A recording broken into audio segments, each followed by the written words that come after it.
Bienvenidos al Rincón de Aquiles.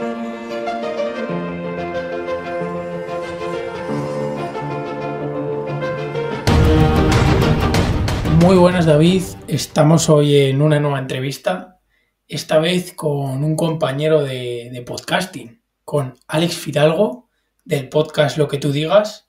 Y bueno, aparte de conocer su background, empezando en la radio, trabajando para cadenas como Onda Cero, yo lo que destacaría de Alex es su curiosidad y su sinceridad con la que trata temas como la ansiedad o la depresión. Muy buenas, Sergio, ¿qué tal? Bueno, decir para la gente que no conozca a Alex, que no es un podcaster cualquiera, es el podcaster ahora mismo con más relevancia de España. Tiene más de 160 entrevistas y ha entrevistado a gente del nivel de Marc Gasol, de Santiago Segura, eminencias de la salud, eminencias de todos los temas. Y lo traemos para que nos cuente esta experiencia. Son ya casi 4 años lo que Alex lleva con su podcast. Y también hablaremos de temas que no tienen nada que ver con el podcasting, como puede ser la depresión, la felicidad, la ansiedad y sobre todo el normalizar, ¿no? El hablar de estos temas, que muchos de nosotros hemos pasado por situaciones así y siempre está ese miedo al hablar de estos temas por el qué dirán, por ese sentimiento de debilidad. Y Alex lo que hace es naturalizar totalmente estos temas. Y en este podcast vais a ver a qué me refiero. Así que nada, vamos con la entrevista porque es una pasada y... Vamos a ello. Vamos a ello. Muy buenas, Alex. Muchísimas gracias por estar aquí. Hola, Y Sergio. Hola, David. ¿Qué tal? Hola, Alex, ¿qué tal? Encantado. Sí, igualmente. Y simplemente para romper el hielo, una pregunta que le hacemos a todo el mundo, ¿vale? Ya te hemos presentado nosotros, así que es tu turno. ¿Cómo se presenta Alex a la gente que nos esté escuchando? Yo me presento como un periodista que no se ha rendido. Una persona que ha trabajado mucho y en muchos sitios diferentes y en ninguno ha encontrado su lugar hasta que se lo ha construido él mismo, lo ha bautizado como lo que tú digas y esa ha sido su casa, su hogar y el sitio en el que se sentía cómodo y bien pues, durante los últimos 4 años hasta el día de hoy. Más adelante, Alex, profundizaremos en ese background y todo lo que te llevó a convertirte en lo que eres hoy ahora.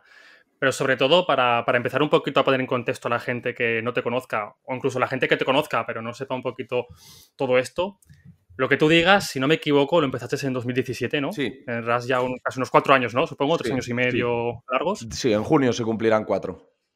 ¿Qué conjunto de pasos, situaciones te llevaron a comenzar este proyecto? Porque supongo que no sería, te levantas un día y quieres empezar lo que tú digas. Al final sería un conjunto de experiencias, situaciones. Pues es que está relacionado con ese background que comentabas. Yo he estado en multitud de emisoras de radio, entre ellas, bueno, pues en Onda Cero, en programas tan conocidos como La Rosa de los Vientos, La Parroquia, No Son Horas, en La Jungla con José Antonio Avellán, en su etapa en Radio 4G. He trabajado para la televisión de Galicia, he estado en muchos sitios y en ninguno se ha convertido en definitivo o duradero, digamos. Entonces, por un lado, había algo en mí latente que podía acabarme llevando a una depresión, que es algo que os comentaba fuera de micrófonos. Soy una persona con un problema de ansiedad generalizada, tiendo a la preocupación, etcétera. Y a esa personalidad se sumó todo este camino tortuoso por diferentes medios de comunicación, de los cuales una vez salías, tu autoestima se dañaba, claro, tú sufrías ciertos golpes, ¿no? En tu fachada, en esa autoestima, ibas recibiendo golpes y se iba erosionando poco a poco. Y llegó un momento en el que yo caí en una depresión en la que me sentía un inútil absoluto, un incapaz y una persona que se había estado preparando 20 años para algo que no era para él, para algo para lo que no valía. Entonces, como os digo, yo entro en ese proceso depresivo con el seguimiento de una psiquiatra, con medicación y sí es cierto, y de eso siempre me jacto, uno de los riesgos que tiene pues, un trastorno como este es que lo que menos te apetece del mundo es salir de la cama. Además, tú hablas con pacientes de depresión y creo que es un patrón que se repite en multitud de ocasiones. Yo no quería salir de la cama ni para comer. En mi caso estaba esa tentación, esas ganas de mantenerme en la cama y no hacer absolutamente nada, pero por otro lado había algo dentro de mí que se quería rebelar contra ello y que necesitaba cogerme por la pechera, sacarme de la cama y ponerme a hacer cosas, a probar cosas. Porque asumí que solo yo podía sacarme de ese estado en el que estaba.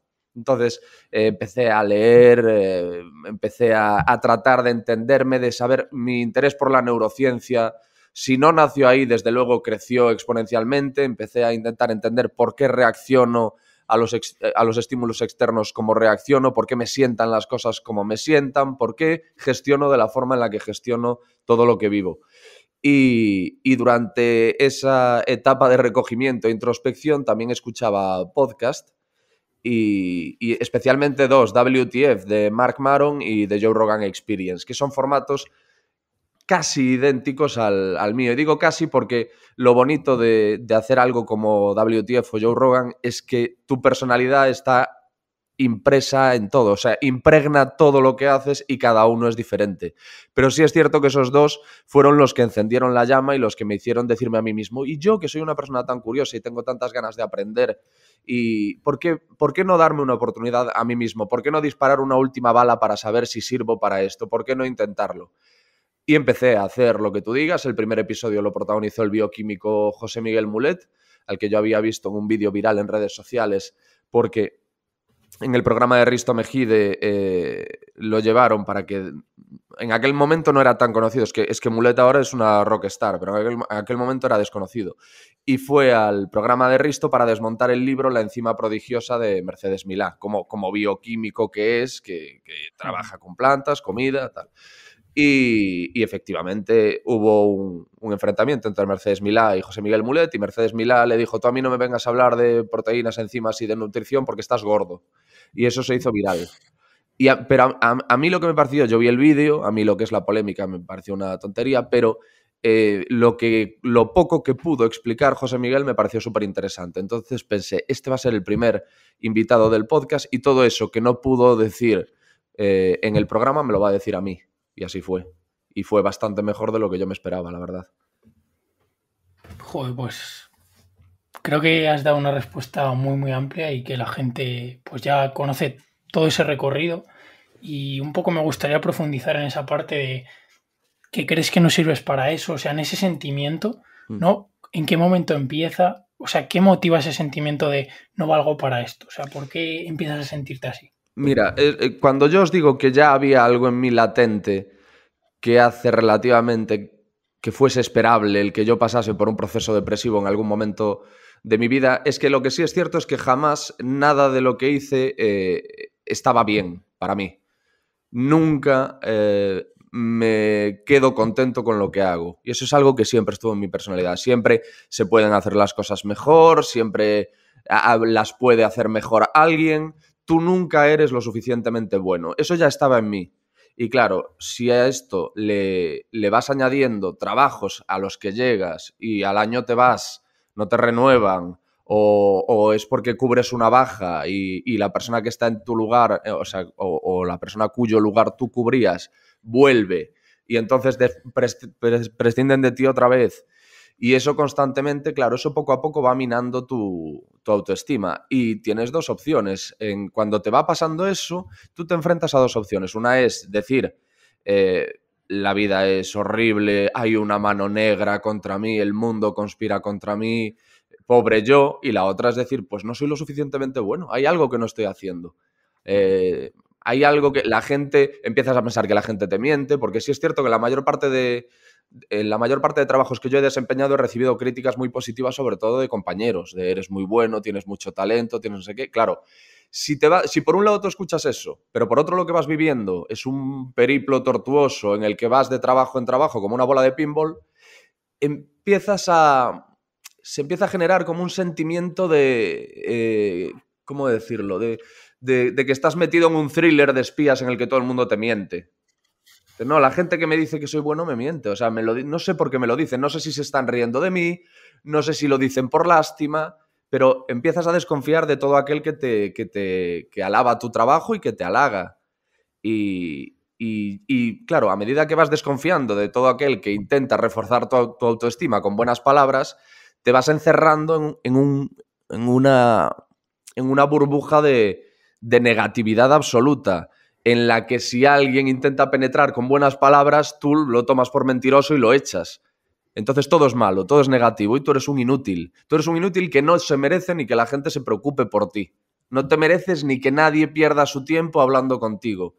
Y desde luego no te mereces que nadie te contrate. Y si alguien te contrata, lo está haciendo porque es un santo varón y porque es una obra de caridad y una labor social, porque tú eres un inútil. Es un círculo vicioso de pensamientos negativos, te vuelves rumiativo, das vueltas a esos mismos pensamientos negativos todo el día. Incluso llega un momento en el que sientes que si consigues asumir de una puta vez que eres un inútil, vas a vivir mejor. Porque dejas de aspirar a cosas y crees que eso te va a ayudar. Es decir, y si llega un momento en el que asumo que soy un inútil y todo lo que me venga lo tomo como un regalo sin mayores ambiciones, eso sería lo ideal para mí, ¿no? En ese momento es cuando seré feliz. Esa es la asunción que yo hacía. Pues Ares, lo primero, agradecerte la naturalidad con lo que cuentas y hablas sobre temas como la depresión. Es algo que no está normalizado aún en la sociedad que vivimos, lamentablemente. Está muy estigmatizado. Y te lo agradezco porque yo pasé por un proceso, te lo comentaba antes de empezar a grabar, muy parecido al tuyo, hace unos 2 años. También llegó un momento que exploté, se veía venir y caí en una pequeña depresión. Y te comentaba también que me pasa un poco como a ti, ¿no? Que siempre estoy ahí pendiente porque tengo una personalidad también que está siempre con preocupaciones excesivas, muy proclive. Como me descuido un poquito, pues la ansiedad me carcome. Ya. La ansiedad y la depresión está creciendo cada vez más, y sobre todo en gente joven.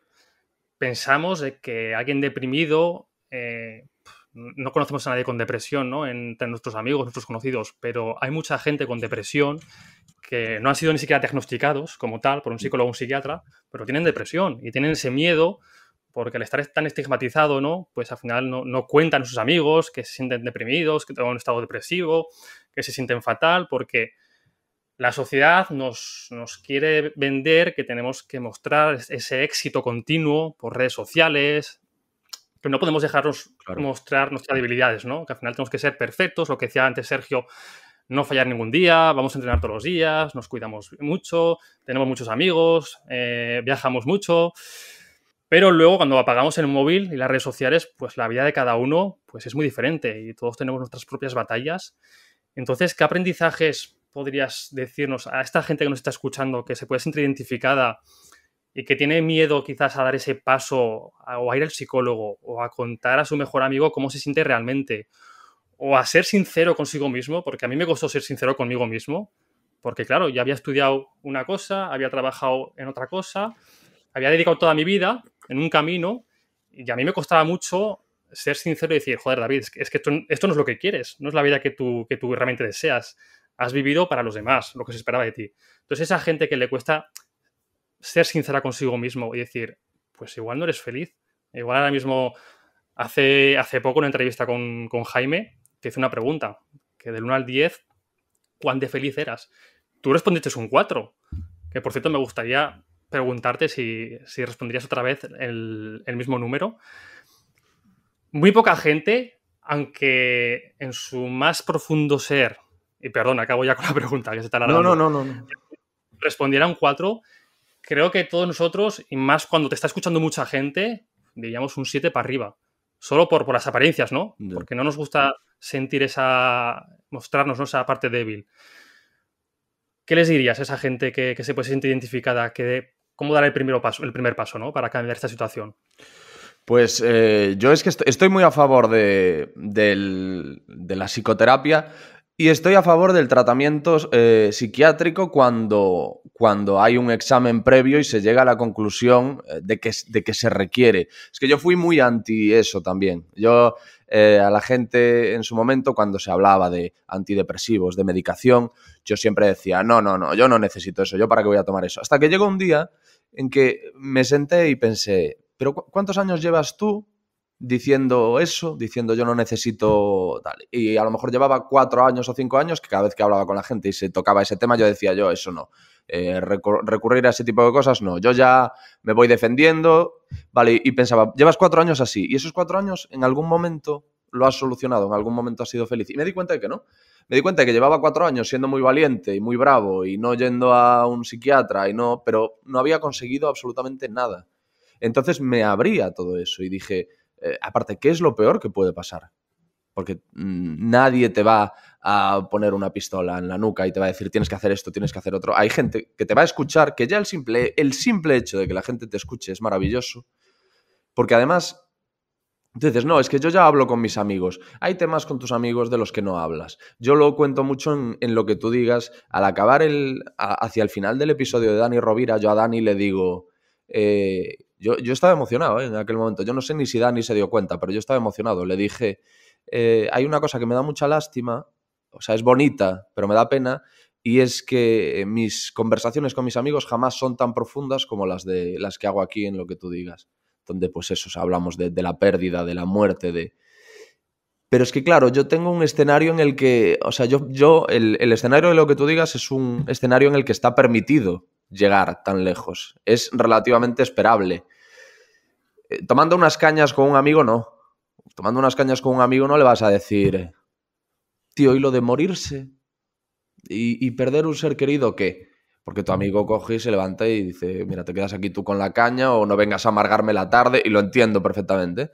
Pero en lo que tú digas, eso se puede hacer y en el psicólogo se puede hacer. Y a veces lo necesitamos naturalizar lo que sentimos, necesitamos hablarlo, verbalizarlo. Y eso nos ayuda, porque a medida que uno lo verbaliza, se va dando cuenta de que... Tengo la sensación como de que cuando tienes una depresión o tienes cualquier trastorno psicológico, antes de verbalizarlo, te parece mucho más grave de lo que es una vez hablas de ello. Como que al hablar de ello dices, oye, pues estoy hablando de estas cosas y tampoco parece tan grave y tan pavoroso y tan mientras lo voy hablando y esta persona me escucha y me responde. Entonces, ya solo por eso yo recomiendo la psicoterapia, ya solo por el valor catártico de desahogarse y de contar lo que sientes. Ya eso te asegura un cierto alivio. Y además, como te digo, hay un paso más, que es el de la psiquiatría, que en ocasiones sí hay que darlo. Hay otras en las que no, pero eso ya corresponde a que los profesionales hagan la evaluación. Pero yo tengo amigos a los que sí he animado a ir a un... Porque conozco sus casos, porque hay ciertos puntos que encuentro familiares y que creo que justifican una visita por su parte a un psiquiatra o una psiquiatra. Lo han hecho, han recibido un diagnóstico acompañado de una medicación determinada que tenían que seguir un tiempo determinado y les ha ido muy bien y están muy agradecidos. Entonces yo eso es lo que le diría a todo el mundo que se encuentre en una situación similar. Sobre todo si se dilata en el tiempo. Te quiero decir, porque como hablaba con el doctor Vaca, hay que diferenciar entre estar triste y tener una depresión. Evidentemente no es lo mismo. Pero si estás triste 3 meses y no estás mejor, yo creo que ahí ya es un momento en el que está más que justificado que pidas ayuda. Vale, por profundizar, Alex, que creo que, bueno, yo personalmente me gusta como retraerme un poco a todo, y como aquí por suerte estamos en un espacio parecido a tu podcast, sí, o al menos estamos camino a ello, aquí se puede hablar de este tipo de temas, y me gustaría profundizar, ¿vale? Tenemos la depresión y la otra cara podría ser la felicidad, y quería preguntarte tu definición de felicidad, ¿no? Porque para cada persona es algo diferente. Entonces, ¿cómo defines la felicidad tú? Para mí la definición de felicidad es la tranquilidad o el ahora. A mí me parece que una persona capaz de vivir en el ahora no puede ser infeliz. Una persona, yo creo que la base de las infelicidades es o pensar demasiado en el futuro, con temor, evidentemente. No sé si hay gente que piensa siempre en el futuro con ilusión, pero creo que desgraciadamente lo más común es que pensemos en el futuro con cierto temor, con qué pasará y qué pasará cuándo, y si dentro de un año esto sigue así, y si esto... si las vacunas en el futuro no sé qué, es decir, siempre nos planteamos con un poco de temor qué pasará en el futuro. O mirar atrás con nostalgia, que yo lo hago mucho. El ser humano además tiende a idealizar lo vivido. Entonces echas un ojo atrás y dices, joder, yo era mejor, era más simpático, mi vida molaba más, tenía más amigos, tenía menos preocupaciones, y todo lo que has ido dejando atrás te resulta muy, muy tentador y muy admirable en comparación con la vida que tienes ahora. Todo eso son focos de infelicidad. O también mirar atrás. No solo, yo os estoy hablando de mirar atrás con mirada positiva, que es decir, qué guay era antes, pero también está la otra parte. Hay gente que se recrea en los errores cometidos tiempo atrás eternamente, que se queda en un bucle porque rechazó un trabajo que luego resultó que otra persona lo cogió y le salió de maravilla, y se queda ahí en ese trabajo que rechazó durante años, diciendo, si yo no hubiese rechazado, si yo no hubiese hecho, si yo me hubiese acercado a aquella chica. Y eso es improductivo completamente. Son esos pensamientos inútiles que tenemos que tratar de desprendernos de ellos lo antes posible. Yo por eso os digo que creo que los principales focos de infelicidad, sea lo que sea exactamente la infelicidad, están en el pasado y en el futuro. Rara vez están en el ahora. Entonces yo relaciono más la felicidad a vivir en el ahora, a estar presente y eso es y estar tranquilo. Pues no necesitas estar descorchando champán. Nadie puede estar descorchando champán y celebrando cosas a todas horas. Pero estar tranquilo sí. Y eso es la hostia. Pues me ha costado no escucharte y que se me venga a la cabeza Schopenhauer, porque la verdad que tiene un mensaje muy parecido en su libro, El arte de ser feliz, que creo que hablas mucho de él, que tú le defines en una entrevista como ese abuelo cascarrabias, ¿no? Que te da consejos ahí sobre la vida, da una visión un poco más de, oye, tú busca estar tranquilo, déjate de un propósito ideal, déjate de tonterías. Y quería preguntarte, pues hemos hablado de la psicología, pero ¿cómo te ha ayudado la lectura y en concreto pues este filósofo a la hora de superar tu depresión? Pues es lo que tú dices. O sea, para mí se convirtió en una especie de mentor, en esa persona que a mí siempre me ha dado mucha envidia, que en las películas suele ser un abuelo, el abuelo de alguien, en las tribus suele ser el sabio de la tribu, el patriarca, la persona a la que acudes con tus preocupaciones y que con sus reflexiones te marca un poco el camino a seguir. Yo siempre he querido tener a alguien así. Y Schopenhauer era un poco así para mí, porque lo leía y decía, este señor me entiende. A mí, es que eso va en cada uno, ¿eh? Pero a mí con mensajes positivos no me vas a ganar. Porque yo tengo una visión determinada de la vida y mi visión de la vida no la puedes cambiar. Entonces tú tienes que ayudarme a gestionar esa visión. Y Schopenhauer utiliza la misma que yo. Una frase que se me viene a la cabeza pensando en él, que hostia, a lo mejor es de otra persona o a lo mejor es suya, es decir, la vida es una mierda, pero merece la pena ser vivida. Yo lo veo así. O sea, la vida es difícil, es jodida, está llena de obstáculos, de baches, de cosas feas. Es probable que ninguno de los tres que estamos hablando ahora mismo hayamos vivido lo peor que nos vaya a pasar en nuestra vida, que es una reflexión dura de cojones. Pero los tres que estamos hablando ahora, seguro que hay algo esperándonos a la vuelta de la esquina que va a ser lo peor que hayamos vivido jamás. Pero, así y todo, la vida merece la pena. Eso es lo que a mí sí me puedes explicar. Lo que a mí no puedes pretender es minimizarme los males de la vida, decirme, y lo he escuchado, y son palabras que vienen de gente maravillosa y que seguramente para ellos sí sirve, pero a mí que me digas, la vida merece la pena ser vivida por la próxima puesta de sol. A mí es que... A mí, y estoy seguro de que Schopenhauer también diría esto, las puestas de sol... O sea, está bien, un rato, ¿sabes? O sea, es como, qué bonito, mira, el cielo de colores, pero ya está. O sea, no me turba. No me voy a casa mareado pensando, oh Dios, la puesta de sol que acabo de ver.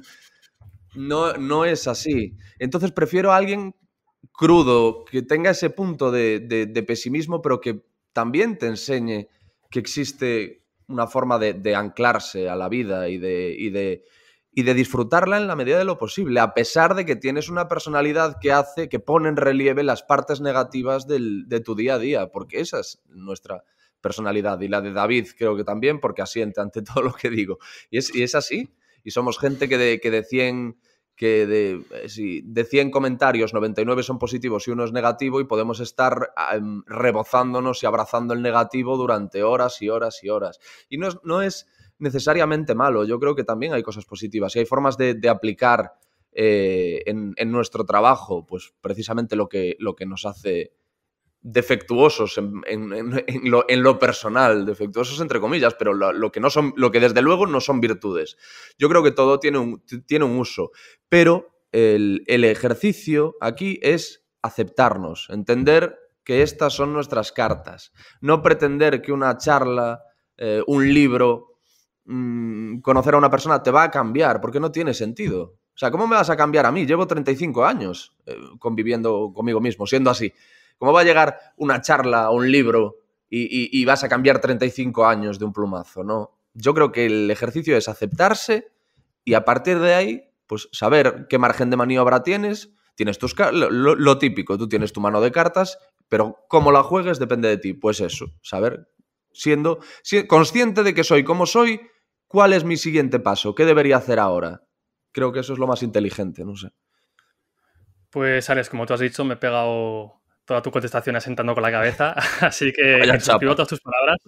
Podríamos decir que la vida es injusta, ¿no? Y que al final céntrate en que haz lo que puedas con lo que tengas y claro, ya está. Aunque sea injusta la situación, por mucho que le des vueltas a esos pensamientos rumiantes, va a ser esa situación, no va a cambiar. Entonces, coge el toro por los cuernos. Por cerrar este tema y pasar a otro, y no estancarnos aquí con el tema de la depresión, piensas, hemos dicho antes, ¿no?, que tenemos una personalidad muy parecida, que al final ya puede ser más de carácter biológico, carácter más intrínseco, ¿no?, que forma parte de nosotros. ¿Piensas que se puede luchar contra ese carácter más intrínseco, más biológico de la persona de forma racional? De decir, asumir desde fuera, soy una persona negativa, me pasa esto por la cabeza a diario, puedo, entendiéndome cómo funciona mi cabeza, mi mente, ¿puedo luchar contra ello de forma racional? ¿O es una batalla, como hemos hablado al principio, que vamos a tener que luchar cada día de nuestras vidas? No se puede luchar contra ello porque yo lo he hecho. Y a pesar de que yo me puedas preguntar en una escala de felicidad en dónde estoy, yo te diga un 4, he salido relativamente victorioso de la batalla porque he podido avanzar por poco. Es decir, lo que yo he conseguido respecto a mi depresión demuestra que se puede hacer algo. Yo lo he naturalizado, yo hablo con la gente de ello con toda la naturalidad del mundo. Yo me he aceptado, he entendido más o menos cómo soy, cómo funciona mi cabeza. Me he aceptado y me he respetado, porque a veces el ejercicio también pasa por ahí, por respetarte a ti mismo, por darte espacio para pensar según qué cosas o para ser falible. Ese es en mi caso, eso es un trabajo tremendo que tengo que hacer. Por ejemplo, hacer mal una entrevista en mi podcast y luego pensarlo fríamente, decir, oye, pues lo he hecho mal, ¿cómo puedo evitar hacerlo mal en la próxima que haga? Pero ya está, no irme a la cama pensando, es que eres un desastre, es que yo no sé qué haces haciendo, ¿por qué estás haciendo estas entrevistas si no tienes ni puta idea? Si estás engañando a la gente, porque la gente que te dice que lo haces bien tampoco tiene puta idea, porque empiezas a pensar lo que se te ocurra, pero todo cosas negativas. Y de ahí es de donde hay que salir. Y se puede, es decir, tú puedes controlar eso. Tú, igual que yo ya identifico, estás entrando en el bucle ese y eso ahí ya has cambiado. Si eres capaz de identificar que estás entrando en un bucle rumiativo que es peligroso para ti y poner el freno y decir, me pongo los cascos y me voy a dar una vuelta, que eso yo lo hago mucho. Me pongo los cascos con un podcast y me voy a dar una vuelta. O empiezas a ir a clases de no sé qué que te relajan mucho y hacen que durante un tiempo estés alejado de tus problemas, o aprendes a meditar, o siempre hay algo que hacer, siempre hay un margen de maniobra, pero tenemos que saber por dónde tirar. Sobre todo lo que no podemos pretender es que vamos a mejorar porque una taza con la que desayunas pone hoy te vas a comer el día. Sí, totalmente de acuerdo, Alex, y quería rescatar una de las cosas que has hablado, que tú lo ves como algo que no es positivo, y yo te voy a hacer aquí un poco, pues, de abogado del diablo, ¿no? De grano en el culo, de ojo que ser negativo para mí tiene pros también, ¿eh? Porque te preparas para lo peor, que es una de las herramientas del estoicismo también, y ya entramos en filosofía, que es ese, te esperas lo peor, entonces seguramente vayas más preparado que el tío que desayuna con la taza de Mr. Wonderful Y seguramente, ¿no? Sí, es lo que... laboralmente, por ejemplo, somos muy buenos para detectar potenciales problemas. A la gente así es muy útil para las empresas porque detecta... Yo eso lo he leído en algún sitio, porque detecta problemas antes de que lleguen. El problema es que de esos problemas que detectamos o de esas cosas que tememos que vayan a pasar, pasan un 5%. O sea, hemos estado un 95% preocupados por nada. Ese es, 5% como mucho, Alex. claro, como mucho. O sea, porque puede que el 100% Sí. nada pase. Y vivir en la preocupación y que al final sea improductiva, como en el caso este que os estoy describiendo, eso es terrible. No obstante, efectivamente sí tiene sus pros. Desde luego, yo no podría hacer el podcast que hago si no fuese como soy. Yo no podría ser tan empático si no fuese como soy. Yo detecto con bastante eficacia los temores de las personas con las que hablo, las preocupaciones. Por eso muchas veces se escuchan, y eso fue lo que le dio cierto nombre al podcast, se escuchaba a personalidades conocidas en España hablando conmigo y de repente abriéndose y diciendo, pues yo tengo miedo a esto, a mí me preocupa esto otro, pues yo he sufrido esto, he sufrido... Es eso, o sea... No sé. No sé si ¿Y por qué crees? O sea, ¿por qué crees? Sí. O sea, creo que has contestado. De hecho, sí, o sea, es una práctica, yo que estoy estudiando en el mundo de la empresa, de matar el proyecto, ¿no? Antes de empezar, Claro. de cómo va a morir y poner las causas de por qué va a acabar el proyecto. Y creo que es una habilidad muy buena, pero es lo que tú dices, que hay que gestionar pues ese Claro. 95% de veces que no pasa, que sí, que puedes ponerte en lo peor, pero tampoco sentir esa ansiedad constante, ¿no? De va a pasar. Claro. Mira, me estaba acordando ahora, Jorge Valdés, ex narcotraficante, uno de los narcos más importantes de la historia de Estados Unidos, miembro fundador del Cártel de Medellín. Ahora da charlas en empresas con una filosofía que se llama Narco Mindset. Y él me contaba que antes de... Claro, este es un señor, tú ten en cuenta que es una empresa peculiar, porque es una empresa en la que si fallas no pierdes dinero, pierdes la vida. Entonces, él lo que contaba es que hacía como unos esquemas con todo lo que podría salir mal. Y el primer paso era identificar todo lo que podría salir mal. Y el siguiente era, si sale mal esto, ¿qué hago? Si es esto otro lo que sale mal, ¿qué hago? Si es esto otro... Entonces llevaba cubiertas todas las posibles equivocaciones que se pudiesen, o todos los posibles percances que pudiese sufrir durante el camino.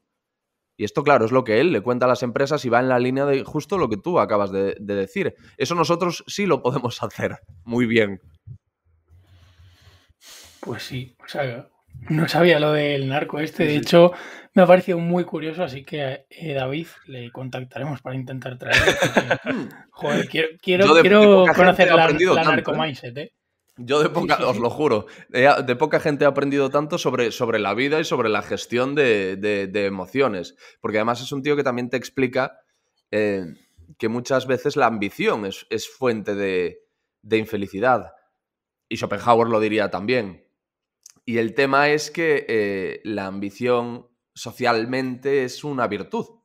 Cuando se habla de una persona ambiciosa, normalmente se dice en el buen sentido. Es un tío ambicioso, pero eso puede ser fuente de infelicidad, porque el que es ambicioso lo es siempre. Yo pongo el ejemplo, y por mi vida en los medios de comunicación, yo ahora estoy haciendo un podcast al que le va bien, pero para mí eso es poco, porque veo que hay otros que tienen más audiencia. Entonces yo digo, yo necesito tener ese que tiene más audiencia.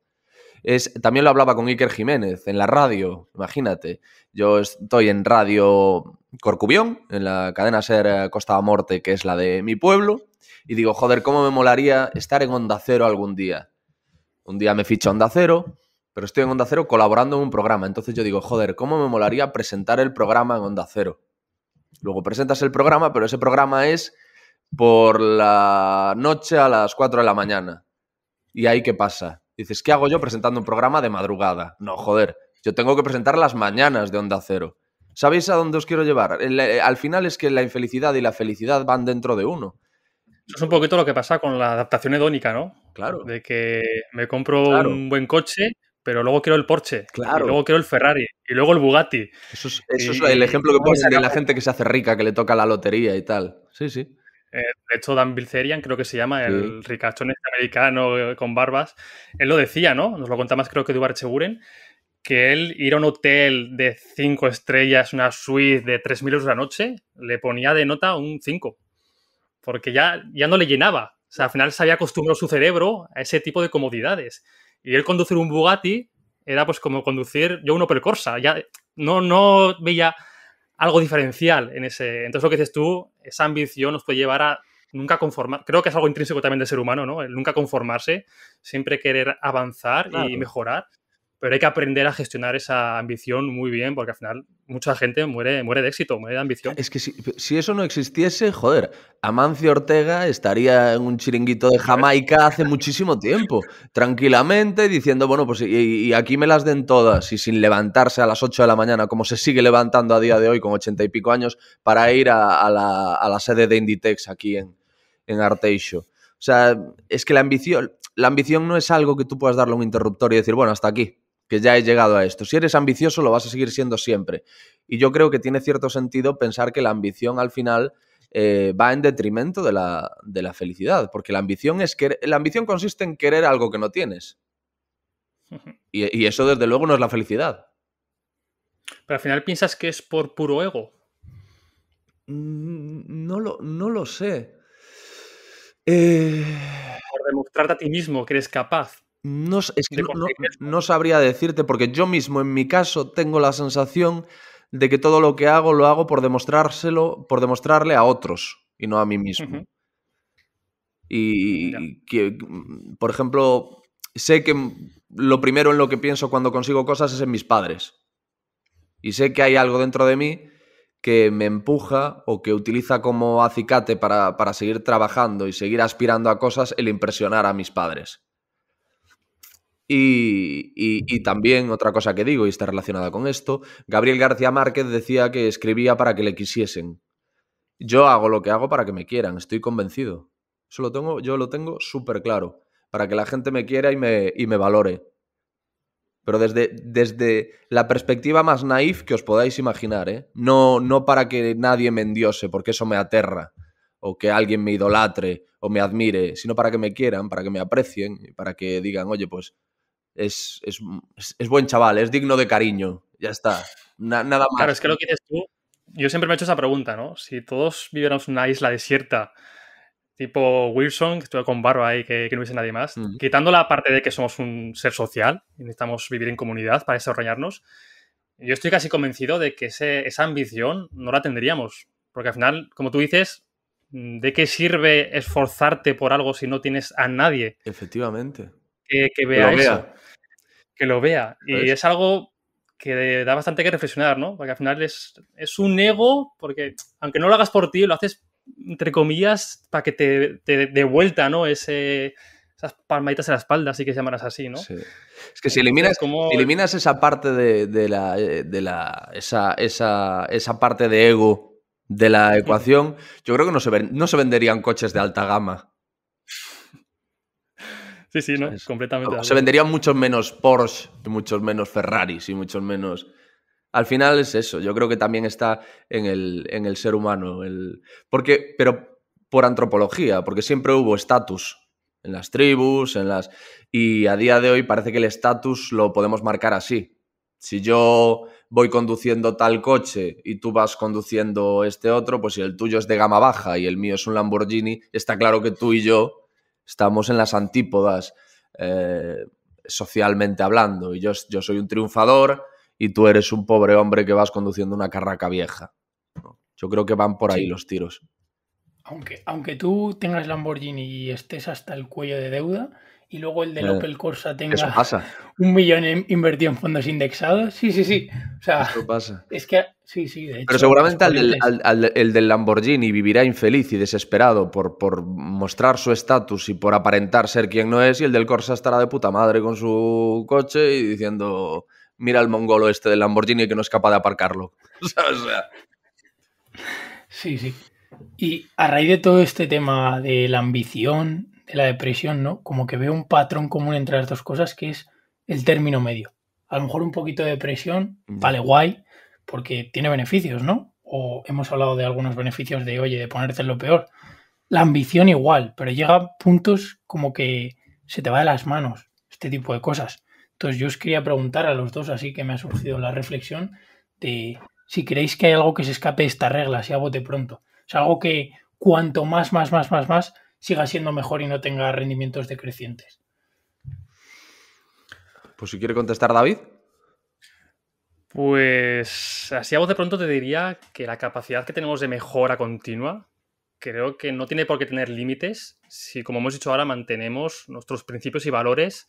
Mucha gente pasa, ¿no? Que empieza aquí, socialmente, el estatus, y a medida que va creciendo, pues esos principios y valores que al principio tenía se le van soltando, ¿no? Por el camino. Escurren, sí. Se le van escurriendo. Entonces yo pienso que esa mejora continua, como ha dicho Alex, pues hace que Bill Gates sea Bill Gates, que Amancio Ortega sea Amancio Ortega. Pero que una cosa, David, una cosa. ¿Crees que eso también se escapa de la ambición o es algo diferente? O sea, ¿en qué lo diferenciarías a la ambición? O tú, Alex, ¿en qué lo diferenciarías a esa mejora personal de ambición? Yo os estaba escuchando. Mira, yo creo, para empezar, lo de esa preocupación extrema por todo, que antepones a todo relacionada con la ambición y tal, es más de la ansiedad que de la depresión. La depresión, siéndote sincero, no creo que tenga nada positivo. O sea, yo no soy capaz de encontrarle nada positivo. Es muy complicado porque, como te digo, tú te sientes un monigote y te impulsa, te empuja hacia la inacción, de hecho.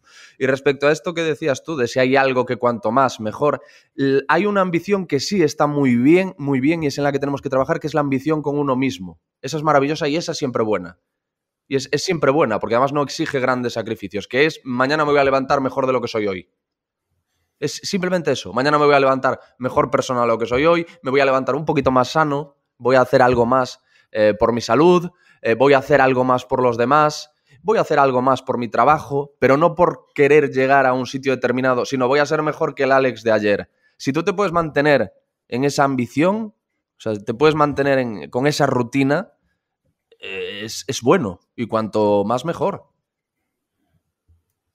Es que además eso que dices es muy importante porque aunque pienses solo en ti mismo de forma egoísta, vas a expandirte por todo, a nivel personal, social, de relaciones, profesional. Si tú intentas mejorarte a ti, al final vas a mejorar todo lo que te rodea. Claro, hoy voy a llamar a este amigo al que hace mucho... O sea, es que estamos hablando de ahí, porque parece que con lo de mejorarte a ti mismo hay 3 puntos o 4. No, hay muchísimo. Voy a aprender a cocinar mejor de lo que lo hago, voy a llamar a ese amigo al que hace un montón que no veo, voy a ir a ver a mi madre. O sea, ese tipo de cosas que tú te acuestas y dices, joder, son cosas que está bien que haya hecho. Me parece que soy mejor que ayer. Poco se habla de esto, Alex. Creo que lo más trivial, lo más mundano, que es el ir a ver a tu abuela, que es el hacer la comida hoy que no la haga tu madre, esas cosas siempre se habla, ¿no? de emprendimiento, de carrera profesional, de muchos principios, muchos valores, pero nos dejamos lo más esencial, que es el cuidar de tus amigos, de tu familia, que es al final la verdadera felicidad se encuentra ahí. Es que por mucho que tengas éxito profesional, si has descuidado tus relaciones, tu familia y lo que hace que tu día esté completo, pues vas a ser infeliz a la larga.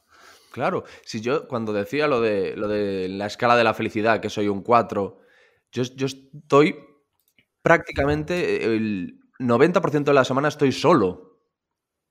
Una persona que pasa el 90% de su semana solo no te puede dar otra respuesta cuando le preguntas. En una escala de la felicidad, ¿en dónde te pones? Es imposible. Y sé que en el fondo todos tenemos esa ambición, ¿no? Y además eso nos lo ha enseñado un poco el cine de tipos duros, que se puede ser feliz solo, joder, y que se puede estar bien solo y que no necesitas a nadie. Mi experiencia es que no. Los momentos más felices de mi vida eran con gente. Con mucha gente, con amigos, con celebraciones, fiestas. Para mí esos eran los momentos de felicidad. Joder, sí. O sea, perdona que me quede así sin palabras, pero es una reflexión que no había hecho personalmente. Y a ver, sí que creo que se puede ser cierta medida feliz solo, ¿no? Como hablabas antes, por ejemplo, cuando te coges los cascos y te vas a escuchar un podcast. Bueno, si eso lo consideras estar con la otra persona, ¿no? Porque al final también hay otra persona que está hablando en el podcast, pero... Sí, pero bueno, es un momento de soledad, sí, yo te entiendo, sí. O sea, que ahí también yo creo que encontrar también tus pequeños rincones, ¿no? Porque... Por supuesto. Por supuesto. Yo te hablo de que, ten en cuenta que te hablo del caso de una persona que el 90% de la semana, no es un día, es el 90% de la semana está sola.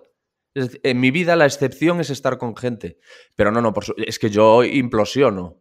Yo si no tengo momentos de soledad también reviento, por supuesto. Para mí son muy necesarios. Y momentos de introspección y momentos para reflexionar. Sí, sí, desde luego.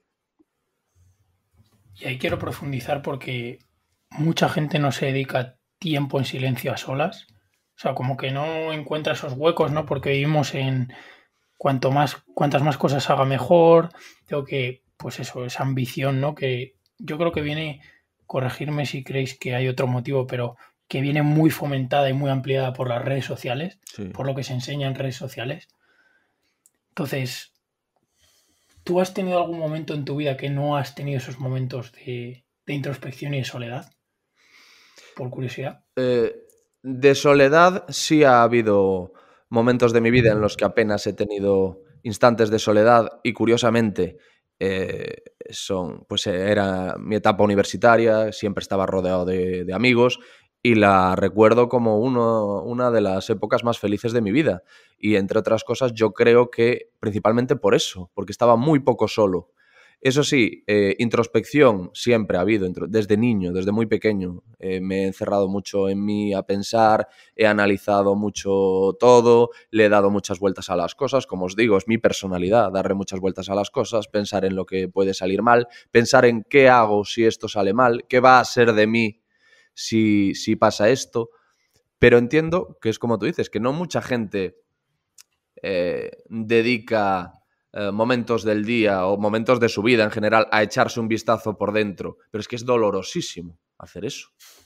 Eso es muy doloroso, ¿eh? Normalmente, yo de hecho conozco yo no sé si vosotros conocéis gente de esta que tiene 100 planes por día. Me voy a ir, por la mañana me voy a hacer windsurf y luego voy a cocinar con no sé quién y luego por la tarde voy a no sé cuál. Y es como cuando parece que está huyendo de algo. Pues siempre y creo que es gente que a lo mejor le hace daño estar sola y pensar y echar un vistazo, pues como digo, hacia adentro. Y prefiere tapar todo eso con vamos a estar activos todo el tiempo y voy a hacer esto y voy a hacer esto otro y vamos a tomar algo y vamos a... Y lo entiendo, lo entiendo. Yo creo que a mí me convendría un poco de lo de estas personas y a ellas yo creo que tampoco les vendría mal un poquito de lo mío, un poquito de retrospección o introspección. Si pudiésemos equilibrar ambas cosas, yo creo que sería el plan ideal, ¿no? Pues sí, Alex. Oye, hay una palabra que te caracteriza mucho que diría que es curiosidad, ¿no? ¿De dónde nace esta curiosidad, Alex? ¿Nace desde que eras niño? Y luego, volviendo también al presente, ¿qué temas son los que actualmente te mueven esa curiosidad? ¿En qué andas metido ahora mismo? Yo creo que me viene desde muy pequeño el tema de la curiosidad porque mis padres siempre cuentan que era de estos niños que podía hacer entrevistas a sus padres infinitas. ¿Y esto por qué? Y te dan una respuesta, pero ¿y por qué eso? ¿Y por qué? ¿Y por qué? Porque siempre hay un porqué a cualquier respuesta. Y entonces a mis padres los tenía fritos con eso. Y siempre fui un niño con mucha imaginación, con mucha curiosidad, interesado en saber, me gustaban los documentales, el cine, la música. Es como que siempre he necesitado la influencia de algo externo y algo de lo que poder aprender más, que no se agote, poder ir a una fuente eterna de la que coger agua una y otra vez, como pasa pues con la música, que no se agota, que puedes descubrir nuevos músicos, que puedes... Eso es maravilloso y lo mismo pasa pues con el arte en general y con el cine, con la música, con la pintura y sé que desde pequeño tengo inclinaciones pues artísticas y muchos intereses a ese respecto. También por la salud, tengo una cultura médica un poco extraña, quizá más comprensible dado que soy hipocondríaco y que tengo familia farmacéutica, pero es muy curioso, porque ya en los tiempos de la residencia universitaria en la que estaba, cuando les pasaba algo, venían a preguntarme qué tomar a mí. Esto es horrible, ¿sabes? Porque esto lo van a estar escuchando y no está bien, no es una cosa que esté bien. Pero sí que, aún a día de hoy, cuando mis amigos me escriben porque les pasa algo, hace muy poco un amigo mío que es profesor me escribió también que estaba... que tenía la boca seca, que le costaba hablar, y yo le receté 20.000 historias. Le dije 20.000 historias que podría contar. ¿Les haces la receta también como el médico con mala letra? Sí. He aprendido a escribir así horrible. Bueno, Vale. me perdonen los médicos.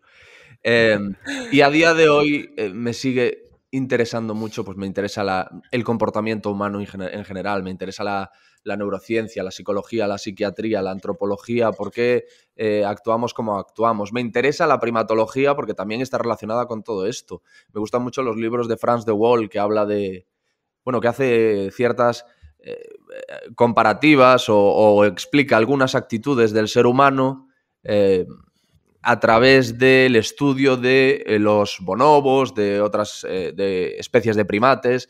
Hace lo mismo Robert Sapolsky, que es neuroendocrinólogo y tiene una charla sobre la depresión que está en internet y se la recomiendo a todo el mundo, que como le dije al doctor Vaca, dice Robert Sapolsky que la peor enfermedad que existe es la depresión, porque en la depresión, de la depresión viene de la mano la anedonia, que es la incapacidad para disfrutar. Entonces, él dice que una persona con la peor enfermedad, pues imaginemos una enfermedad terminal, tiene ciertos momentos en los que puede experimentar picos de felicidad. Por ejemplo, está ingresado, va a verle su familia, tiene en brazos a su hija, a su nieta. Una persona con depresión no experimenta esos picos de felicidad, es imposible, no está capacitada para esos picos de felicidad. Entonces, cada día es un sufrimiento. O sea, es una persona que puede llegar a anhelar o puede llegar a encontrar alivio en la posibilidad de morir. Entonces es complicado. Por eso digo, es muy interesante el leer y escuchar a Sapolsky. Y ya os digo, esos son los temas que a mí me mueven principalmente. De hecho, es un poco hándicap que no tengo un gran interés, no sé cómo decirlo. No estoy tan pendiente de la actualidad. No estoy particularmente obsesionado con la actualidad. Me interesa saber lo que me atañe y tener unas nociones básicas de cómo está el mundo y de cómo está el país, pero prefiero abstraerme leyendo pues lo que os digo o novelas de ficción o música, arte, cine, documentales, pero por ejemplo la política y la economía las observo más desde la distancia. No hay una implicación tan grande por mi parte como con estos temas de los que os he hablado. Por salud mental, supongo, ¿no? Sí, entre otras cosas por salud mental, desde luego. Y porque al final, como os explicaba, para mí la música, el deporte, el cine, los documentales, no dejan de ser una suerte de meditación, en el sentido de que me permiten estar en el ahora. Si soy capaz de concentrarme y atender y no hay demasiadas tribulaciones aquí arriba, pues puedo abstraerme del mundo y para mí, todo aquello que me permita abstraerme del mundo me está aportando un descanso de valor incalculable, porque me permite, pues como os digo, apagar un poco la radio que tenemos todos ahí arriba. Y sobre todo, Alex, en este tema de actualidad yo creo que hay una excepción, ¿no? Que de hecho has hecho varios podcasts sobre ello, que es el bicho, ¿no? El COVID-19, sí. Que te ha picado fuerte. O sea, he escuchado que te pusiste a aprender sobre ello. De hecho, has hecho una serie de episodios especiales. Entonces, a raíz de esto quería preguntarte, cuando te surge un nuevo tema, ¿cómo te aproximas al tema y cómo aprendes sobre ese tema? O sea, ¿tienes algún método o vas picando? Yo lo que hago es intento recibir información de todas las fuentes posibles, y cuando digo todas las fuentes posibles me refiero a formatos. Por ejemplo, voy a hablar con el doctor Cavadas, pues leo entrevistas que han publicado en periódicos sobre él, veo documentales o reportajes que hayan hecho sobre él y escucho podcast, entrevistas o tertulias en las que se hable de él. Lo que hago es como que me sumerjo en un mundo en el que todo es Cavadas, pero de una forma muy casual. Que no parezca que estoy trabajando, que no sea con un bolígrafo y tomando notas y parando, sino que lo convierto en parte de mi vida durante unos días.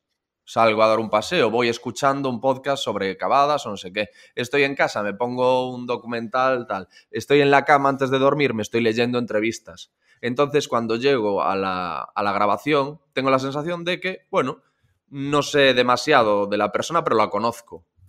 Porque, como os digo, no es que estudie, no es que chape, pero me hago una idea de con quién me voy a sentar para que, pues eso, para crear ese ambiente de intimidad que felizmente en la mayor parte de los episodios se acaba logrando hacer. Y más para temas en concreto, o sea, fuera de entrevista, ¿vale? Fuera de podcast, imagínate que te empieza a interesar un tema en concreto. ¿Cómo lo abordas? Sí. Busco referencias. ¿Cuáles son? Normalmente libros. ¿Qué libros hay sobre este tema y cuál es el que mejor puede responder a todas las dudas que tengo? Yo la mayor parte de literatura de la que dispongo y de los libros que leo son de no ficción. Y es precisamente por esto, porque de repente digo, pues lo que os estaba diciendo, de repente me interesa la primatología. Yo creo que ese interés empezó porque vi un documental sobre las hormonas y en ese documental aparecía Robert Sapolsky contando qué es lo que había descubierto sobre la testosterona mediante la observación, el estudio de no sé si no eran bonobos, yo creo que eran chimpancés. Y me pareció muy interesante todo lo que este hombre contaba. De ahí salté a Sapolsky, ¿por qué las cebras no tienen úlceras? Si no me equivoco, se llama uno de sus libros, el primero que tuve. Compórtate, otro. Bueno, y de ahí salté a Frans de Waal, que escribe directamente sobre primatología, pero de una forma absolutamente asequible para los que somos profanos. Esa es la forma en la que me obsesiono con un tema determinado y durante un tiempo estoy leyendo todo lo que puedo y aprendiendo todo lo que puedo sobre él. Y... Alex, para ir cerrando, sí, no queremos robarte mucho más tiempo. Volviendo un poquito a la actualidad, a febrero del 2021, eres una persona bastante analítica, como tú has dicho, además se te da muy bien conocer a las personas, interpretarlas. ¿Qué aprendizajes nos darías de esta pandemia, de lo que has vivido hasta ahora? ¿Cómo lo has vivido desde ti mismo? ¿Y qué información darías a las personas que quizás nos esté dando los medios acerca de la pandemia, del COVID-19? ¿Sabes qué pasa con eso también? Que yo, efectivamente, antes incluso de que estallase la pandemia en España, me obsesioné con el tema. Yo entrevisté a Adolfo García Sastre, que es uno de los virólogos más importantes del mundo, el 3 de marzo o una cosa así. Cuando aquí en España yo no sé si había... eran los momentos en los que todavía se decía que era marginal y que no habría ningún problema. Yo ya estaba muy preocupado.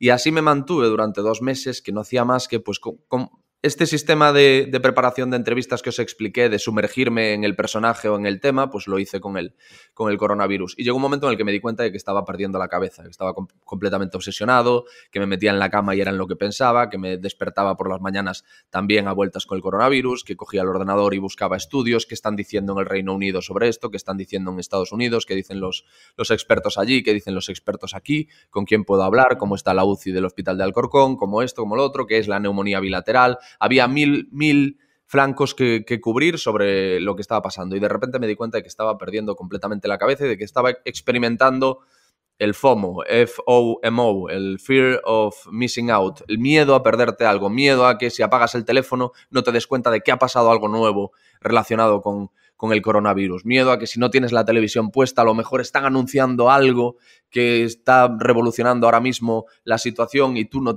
te estás enterando.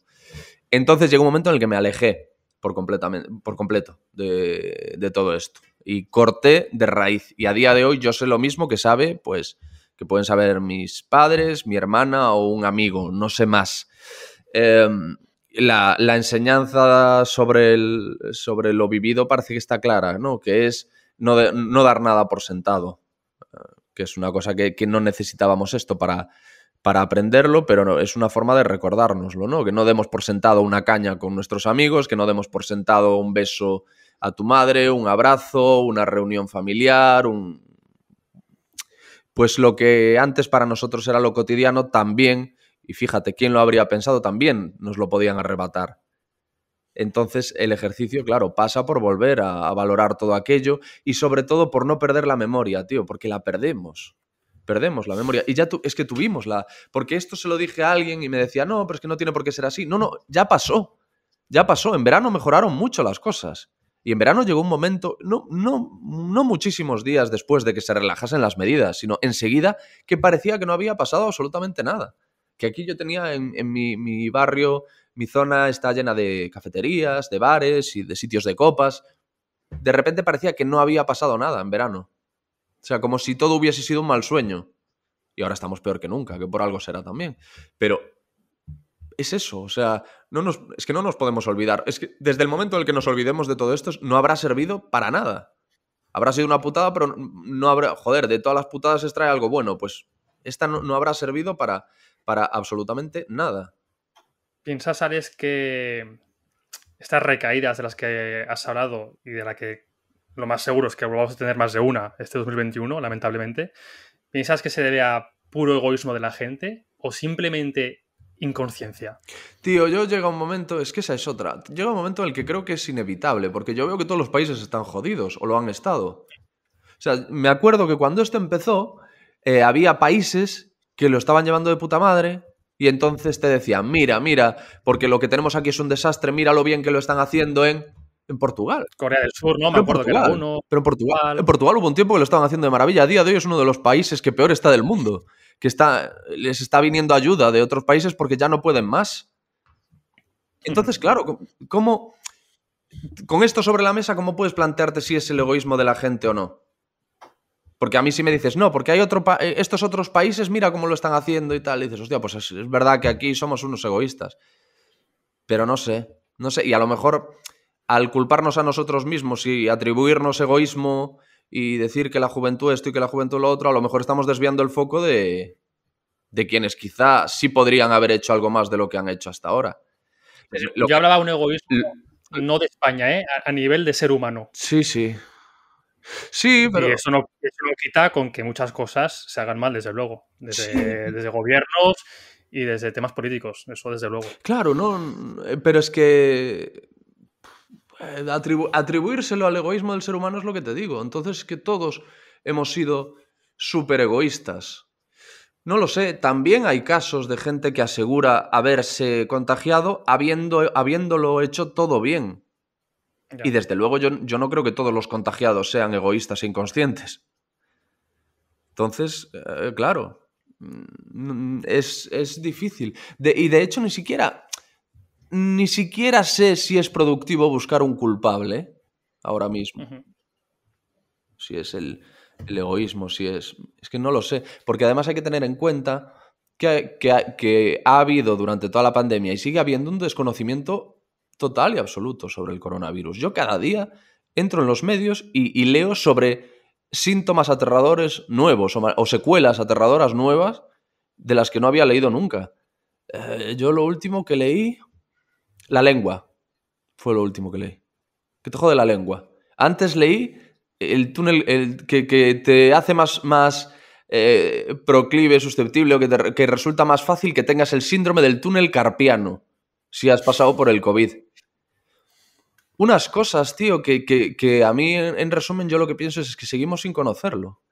Seguimos sin conocer hasta dónde puede llegar, seguimos sin conocer qué le hace al cuerpo. Totalmente, claro. Alex. Yo tampoco busco culpables, simplemente yo también tengo ese amor, ¿no? por la búsqueda de cómo funciona el comportamiento humano. Yeah. Entonces intento entender, ¿no? Intento atar cabos de por qué hemos llegado a esta situación y qué es lo que ha pasado, ¿no? En ese conjunto de cosas, de comportamientos, para que pues, actuemos de esta manera. No, sin echar culpas a nadie, obviamente. Y perdona, hablando del comportamiento humano, se entiende que en el momento en el que después de tenernos confinados X meses digan, ya podéis salir, que digas, voy a salir y voy a hacer lo que me salga de los huevos porque es que me lo merezco, joder. Porque ahí te sale, yo creo que ahí yo siempre hablo de que hay un problema de infantilización y en este caso también algo de eso hay. Tú eres un niño al que han tenido castigado 2 meses, pues en cuanto salga de casa voy a hacer todo lo que no he podido hacer porque no me habéis dejado. Y voy a volver a los bares y me voy a emborrachar ahora y voy a hacer no sé qué y me voy a juntar con todos mis amigos, con el vecino y con un señor que pasea un perro. Todo. Y es humano, ¿no? Al final. Es difícil. ¿Cómo consigues que todo el mundo entienda de verdad? Sobre todo con unas informaciones tan confusas como las que se han ido dando. ¿Cómo vamos a hacer que todos sean perfectamente conscientes de la gravedad y de lo importante que es que sigan las normas a rajatabla? Si es a la misma gente, te estás dirigiendo a la misma gente a la que al principio le dijiste que las mascarillas no eran necesarias, luego le dijiste que las mascarillas eran imprescindibles, ahora las mascarillas quirúrgicas no valen, ahora tienen que ser las FFP2. Al principio el contagio podía ser por contacto, en la madera el virus se mantenía activo durante no sé cuánto tiempo, en el metal se mantenía activo durante no sé cuánto tiempo, y ahora parece que el contagio por contacto de superficies es prácticamente inexistente o marginal. O esa es la sensación que yo tengo, y todo es aerosoles. Quiero decir que, claro, es difícil meter en cintura a una sociedad a la que le has generado una desconfianza, pero por otro lado es que es difícil no generar desconfianza sobre un virus que nadie conoce y que no para de mostrar caras nuevas. O sea, yo empatizo con todo el mundo, ¿eh? O sea, entiendo en todo el mundo. Los que están arriba lo tienen muy jodido y los que están abajo, los que estamos abajo lo tenemos jodido también. Y es lo que o sea, no ataco ni a unos ni a otros, sino que defiendo a todos. Pero ¿y crees que falta cierta responsabilidad en la sociedad? Porque es verdad que hasta que lo que has dicho, ¿no? Que rebajan las medidas pues las medidas que se toman con el virus y todo el mundo a quedar con amigos, a ir a un bar, a no sé qué, y parece como que se tienen que poner serio, ¿no? Así por estar un poco a favor de estas medidas, que yo no estoy a favor, pero sí que es verdad como que ¿crees que se le podría dar la libertad a la sociedad en la que vivimos hoy en día? ¿O que falta responsabilidad? Dar la libertad, yo lo que creo es que si tuviésemos la capacidad de darle la información completa y fidedigna a la sociedad, de ponerla sobre la mesa, de que todo el mundo sepa qué está pasando desde el momento en el que empieza a pasar, cuáles son los riesgos, que todo esté claro, no permitirles dudar, no permitir que la sociedad piense, pero esto será así o será otro cuento chino como aquello otro que me contaron. Claro, o sea, a partir de la información podemos empezar a hablar de libertad, pero es lo que os digo. O sea, ¿cómo le vas a dar libertad a alguien que no sabe lo que pasa? Va como pollo sin cabeza. No sé si eso responde a tu cuestión. Sí. Sí, perfectamente. Y antes de acabar, Alex, o sea, me parecería un delito, ¿vale? No preguntarte de forma egoísta el cómo consigues contactar con personas, con la talla de las personas de las que van a tu podcast. O sea, ¿cómo lo haces? Mira, yo 2 años antes de empezar con lo que tú digas, había estado en La Rosa de los Vientos, que es un programa muy bien considerado entre los profesionales y la audiencia. Y también en La Parroquia, que lo mismo, que también es un programa, sobre todo para la gente aficionada a la comedia, es un programa imprescindible y que es historia de la radio en nuestro país. Entonces yo me servía de mi paso por ambos programas para, por decirlo de alguna manera, presentarme y ponerme en valor y que entendiesen que yo era un profesional, que era una persona que era un profesional de la radio, que iniciaba un proyecto propio y que me haría ilusión pues contar con su participación y desde el principio fue bastante bien porque, bueno, José Miguel Mulet, como os digo, fue el primero y es un bioquímico reputado que además me conocía felizmente porque era oyente de La Rosa de los Vientos, entonces aceptó. Después, luego estuvo Manuel Carballal, que había trabajado conmigo en La Rosa de los Vientos, que a día de hoy él sigue estando en La Rosa de los Vientos y que también es un tío conocido en los medios de comunicación. Luego Ortega también me escuchaba.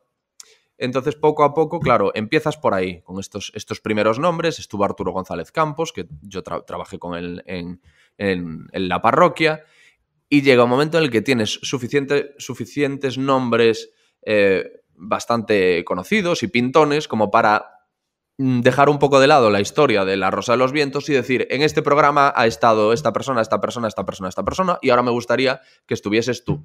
Para que te hagas una idea, yo a día de hoy puedo escribirte un correo invitándote a mi programa y contándote que en él ha estado Marc Gasol, Rodrigo Cortés, Isabel Coixet, Berto Romero, Dani Rovira, Iker Jiménez, gente importante que dices, pues algo tendrá el agua cuando la bendicen, que no tiene por qué ser así, pero que yo entiendo qué es lo que piensa la gente cuando lee ese mensaje y me facilita que acepten y abre un poco las las puertas a ello, y es un poco el método que yo utilizo, simplemente presentarles lo que hago y ponerles unos ejemplos que yo entiendo que serán tentadores o que reflejarán hasta dónde ha llegado el podcast.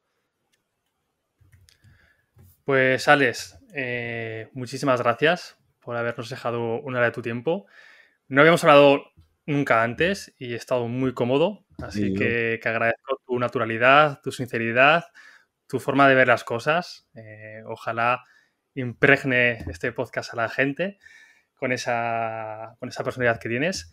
Y nada, lo dicho, muchísimas gracias por habernos dado esta charla muy enriquecedora y te deseo lo mejor. Pues gracias, David. No he sido pesadísimo. Para No. nada.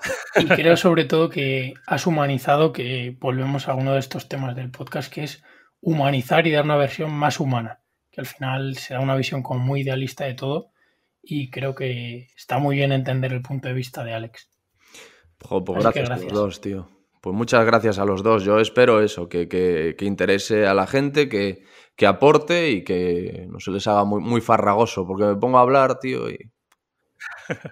Antes de despedirnos, para la gente que no te conociera, perdón, ¿dónde te puede encontrar, Alex? Desde hace muy poco tengo una web en la que está todo ahí metido, que es www.loquetudigas.es, pero aparte me tienen en cualquier plataforma de podcast, iVoox, Spotify, Bueno, yo creo que ponen Alex Fidalgo en Google. Apple Podcast, pones Alex Fidalgo en Google, en las redes sociales también estoy, o sea, problemas para encontrarme no Hasta no la van a Wikipedia tener. está. Efectivamente, yo lo pongo muy fácil para que me encuentren en cualquier sitio. Así que... Lo de aparecer en la Wikipedia es como un check, ¿no? En la vida, ya está. No, tío, pero es que la gente me dice eso, tengo que explicarlo y es un poco humillante, pero no es exactamente así. A mí, cuando estaba en Onda Cero, una chica tuvo la amabilidad, una oyente de Onda Cero, de iniciar una Wikipedia.